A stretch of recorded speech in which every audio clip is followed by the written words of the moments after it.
Hello friends, welcome to our channel Learn English with SK Sir. Students, आज हम estate level 2 TGT जो दिसंबर 2017 में हुआ था उसके इंग्लिश के हम कॉमन क्वेश्चंस करेंगे। इंग्लिश लैंग्वेज 2 के 15 क्वेश्चन स्टूडेंट्स हम सॉल्व करेंगे जो 46 से लेकर 60 तक आते हैं एस्टेट में। तो आइए स्टूडेंट स्टार्ट करते हैं इंग्लिश लैंग्वेज 2 के 15 क्वेश्चंस।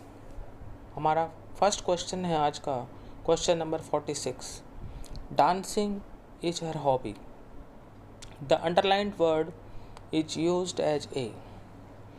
डांसिंग उसका शौक है। अंडरलाइंड वर्ड है डांसिंग। अब डांसिंग जो ये अंडरलाइंड वर्ड है ये किस रूप में यूज हुआ है? Number 1 verb, number 2 Geraint, number 3 participle, number 4 adjective. तो स्टूडेंट्स ये यूज हुआ है जेरेंट के रूप में। ऑप्शन नंबर 2 यहाँ पर करेक्ट है।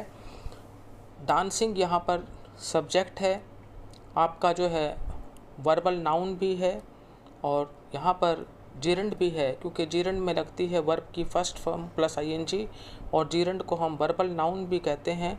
यहाँ पर जेरेंट का प्रयोग वर्ब के सब्जेक्ट के रूप में हुआ है और ये इसलिए वर्बल नाउन भी है।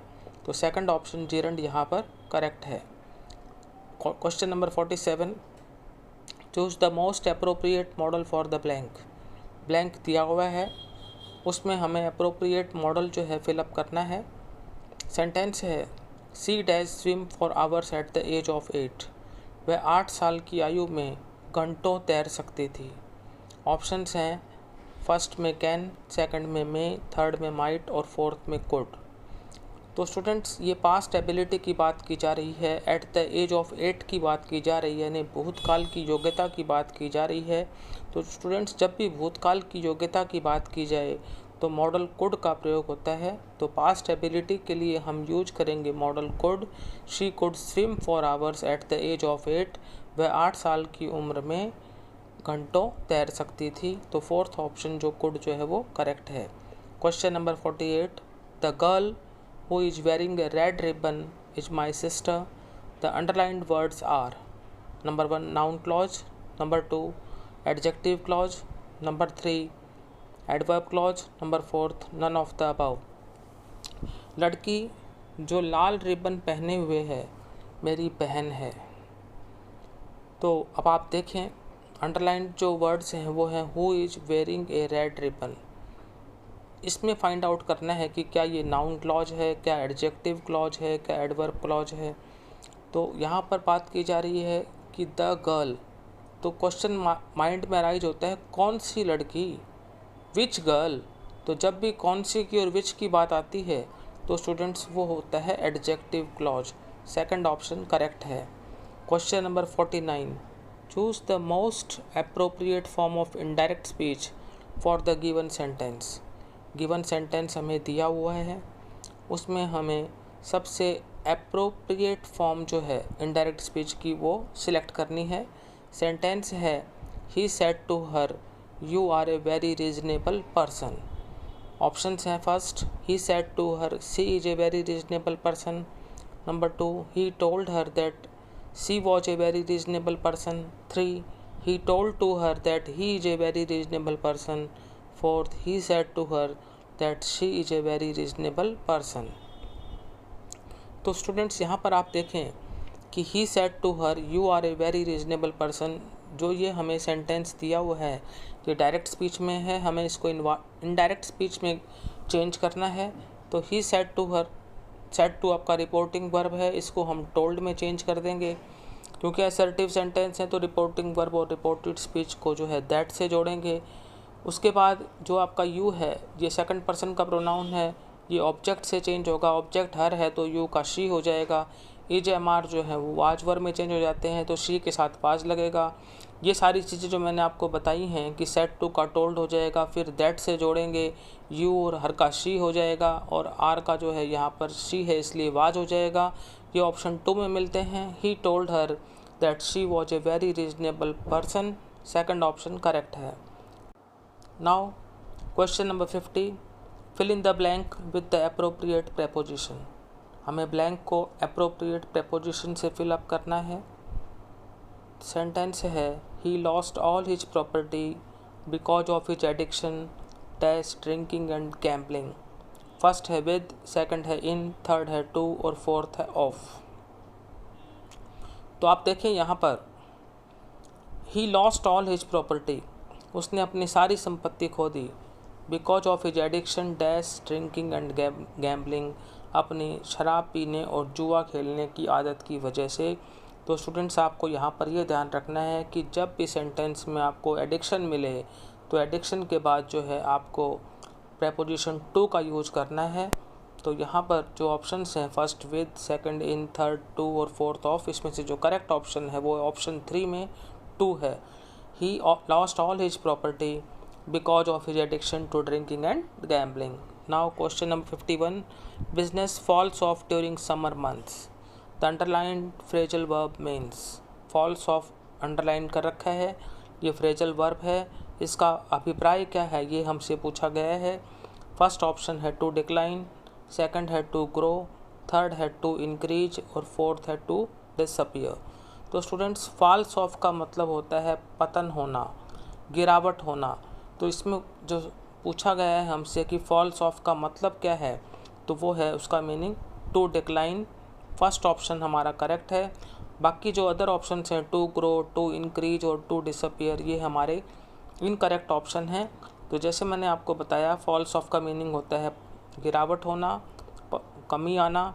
तो बिज़नेस में जो है समर मंथ्स के दौरान जो है वो कमी आ जाती है, डिक्लाइन हो जाती है। First option to decline correct है। Question number 52, fill in the blank with the appropriate option. Blank को फिल करना है अप्रोप्रिएट ऑप्शन से। I paid the bill but the cashier did not give the dash. मैंने bill pay कर दिया लेकिन cashier ने डैश नहीं दी। First option receipt, second receive, third receiving और फोर्थ रिसीव्ड। तो स्टूडेंट यहाँ पर जो अप्रोप्रिएट ऑप्शन होगा वो होगा ऑप्शन 1 रिसीट। मैंने बिल पे कर दिया लेकिन कैशियर ने मुझे रसीद नहीं दी। रिसीट को हम कहते हैं रसीद। फर्स्ट ऑप्शन रिसीट जो है वो राइट आंसर है। Now students question number 53, she could not figure out the theme of the play clearly. The underlined phrasal verb means. Number 1 comprehend, number 2 examine, number 3 enjoy, number 4 draw. She could not figure out the theme of the play clearly. वो जो नाटक था उसकी विषय वस्तु को अच्छी तरह नहीं समझ सकी। तो यहाँ पर फिगर आउट का मतलब होता है स्टूडेंट समझना। तो अंडरलाइंड फ्रेजल वर्ब मीन्स यहाँ पर क्या है, समझने की सेंस में होगा। फ्रेजल वर्ब है फिगर आउट, इसका जो मीनिंग है वो होगा स्टूडेंट ऑप्शन 1 कॉम्प्रीहेंड। कॉम्प्रीहेंड का मतलब समझना। जो अदर ऑप्शंस हैं 2 में एग्जामिन, थर्ड में एंजॉय और फोर्थ में ड्रॉ, ये इनकरेक्ट मीनिंग है। करेक्ट मीनिंग है option 1 comprehend. Question number 54, fill in the blank by choosing the correct option. Blank को फिल करना है करेक्ट ऑप्शन को चूज करके। Asha and I dash were on MG road when we saw an old man walking slowly. Asha और मैं MG road पर shopping कर रहे थे जब हमने वहाँ पर एक बूढ़े व्यक्ति को धीरे धीरे चलते हुए देखा। First option were shopping, second have been shopping, third had been shopping और फोर्थ शॉपिंग। तो स्टूडेंट सब्जेक्ट वर्ब एग्रीमेंट का ये क्वेश्चन है। तो यहाँ पर जो करेक्ट ऑप्शन होगा वो होगा were shopping, option 1। Asha and I were shopping on MG road when we saw an old man walking slowly. First option यहाँ पर राइट है। Question number 55, choose the correct passive construction for the sentence given. हमें sentence दिया हुआ है, उसका हमें correct passive construction choose करना है। सेंटेंस हमें दिया हुआ है एक्टिव वॉइस में। Mrs Sharma knows me, Mrs Sharma मुझे जानती है। ऑप्शंस हैं first I am known by Mrs Sharma, second I was known by Mrs Sharma, third, I am known to Mrs Sharma. Fourth, I have known to Mrs Sharma. तो अब students आपको यहाँ पर ये ध्यान रखना है कि मिसिज शर्मा सब्जेक्ट है, नोज आपका वर्ब है और मी आपका ऑब्जेक्ट है। ऑब्जेक्ट सब्जेक्ट बन जाता है और सब्जेक्ट ऑब्जेक्ट बन जाता है, और सेंटेंस है आपका प्रेजेंट इंडेफिनिट टेंस में। और प्रेजेंट इंडेफिनिट टेंस में जब सेंटेंस होता है तो जो पैसिव करते वक्त is am are plus verb की थर्ड फॉर्म लग जाती है। तो यहाँ पर मी का हो जाएगा आई के साथ लगेगा एम, नो की थर्ड फॉर्म हो जाएगी नॉन, और नॉन के बाद स्टूडेंट बाई नहीं लगता, प्रीपोजिशन टू लगता है, और मिसिज शर्मा जो आपका सब्जेक्ट था वो ऑब्जेक्ट हो जाएगा। तो I am known to Mrs Sharma, option 3 correct है। Now question 56, choose the correct word for the following expression. निम्नलिखित जो सेंटेंस है आपका, उसमें आपको करेक्ट वर्ड उसके लिए चुनना है। उस एक्सप्रेशन के लिए वन वर्ड सब्स्टिट्यूट का आपका ये क्वेश्चन है। One who is present everywhere, यहाँ पर आपको एक वन वर्ड सेलेक्ट करना है इस सेंटेंस के लिए, वह जो हर जगह विद्यमान रहता है, हर जगह मौजूद रहता है। Number 1 omnipotent, number 2 omniscient, number 3 omnipresent, number 4 omission. तो स्टूडेंट यहाँ पर जो थर्ड ऑप्शन है ओमनी प्रेजेंट, वो आपका सही आंसर है। One who is present everywhere के लिए जो करेक्ट वन वर्ड सब्स्टिट्यूट होगा वो होगा omni present. Now question 57, choose a suitable connector for the blank from the options given. निम्नलिखित सेंटेंस में हमारे को एक सूटेबल कनेक्टर यानी कंजंक्शन यूज करना है जो दिए गए ऑप्शंस हैं उनमें से। My father burnt his hand dash he was lighting a candle.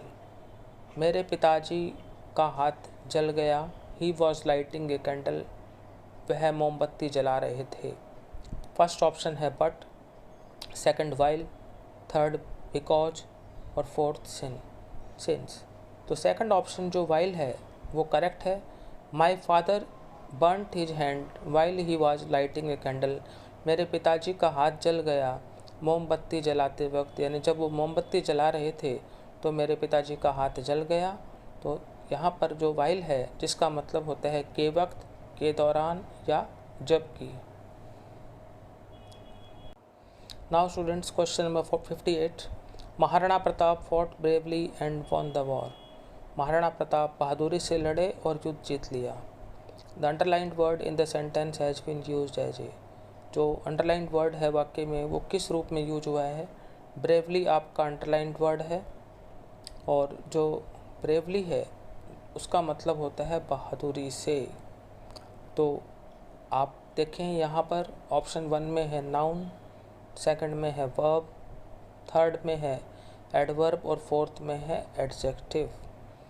तो यहाँ पर आप देखिए महाराणा प्रताप फॉट, महाराणा प्रताप लड़े, कैसे लड़े? वो लड़े बहादुरी से। तो वर्ब की यहाँ पर विशेषता बताई जा रही है, तो ब्रेवली आपका हो जाएगा एडवर्ब। तो थर्ड ऑप्शन जो एडवर्ब है वो करेक्ट है, ब्रेवली यहाँ पर एडवर्ब के रूप में यूज हुआ है। Now question 59, agreement is a noun with ment as a suffix. Agreement noun है और मेंट उसमें सफिक्स के रूप में यूज हुआ है। Which of the following options will become a noun.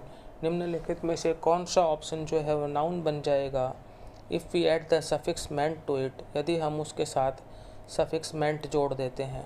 First है एम्यूज, सेकंड है एक्सटॉर्ट, थर्ड है करेक्ट और फोर्थ है कलर। तो स्टूडेंट्स आप ये ध्यान रखें कि जो दूसरे ऑप्शंस हैं उनमें से किसी के साथ भी हम मेंट नहीं लगा सकते।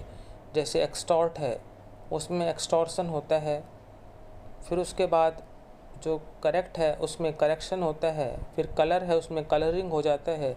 जो मेंट लगता है वो सिर्फ फर्स्ट में लग सकता है, एम्यूज, जो हमने वर्ड सुना है एम्यूजमेंट जिसे हम मनोरंजन कहते हैं। तो फर्स्ट ऑप्शन जो एम्यूज है उसके साथ हम मेंट लगा सकते हैं, तो वर्ड बन जाएगा एम्यूजमेंट। जैसे एग्री के साथ मेंट लगाने से एग्रीमेंट बन गया था। Now question 60, choose the word which is spelled correctly. Options हमें दिए हुए हैं स्टूडेंट्स, 4 स्पेलिंग दी हुई हैं कमेटी की। जो करेक्ट स्पेलिंग है कमेटी की वो फाइंड आउट करनी है। तो स्टूडेंट्स कमेटी की जो करेक्ट स्पेलिंग होती है वो होती है COMMITTE और ये मिल रही है हमारे को ऑप्शन 3 में। ऑप्शन 3 कमेटी जो है वो करेक्टली स्पेल्ड है और 1, 2 और 4 में कमेटी की स्पेलिंग जो है वो रॉन्गली स्पेल्ड है। तो हमारा आंसर हो जाता है ऑप्शन 3। तो स्टूडेंट्स आज हमने HTET लेवल 2 जो दिसंबर 2017 में हुआ था उसके इंग्लिश पोर्शन के क्वेश्चंस हमने सॉल्व किए। ये कॉमन क्वेश्चंस होते हैं स्टूडेंट्स इंग्लिश के। इन 15 क्वेश्चंस को हमने आज सॉल्व किया। मुझे पूरी उम्मीद है कि आज का हमारा वीडियो आपको पसंद आया होगा। यदि आपको हमारा वीडियो पसंद आया है तो इसे लाइक करें, शेयर करें और हमारे चैनल को सब्सक्राइब करना न भूलें। Thank you.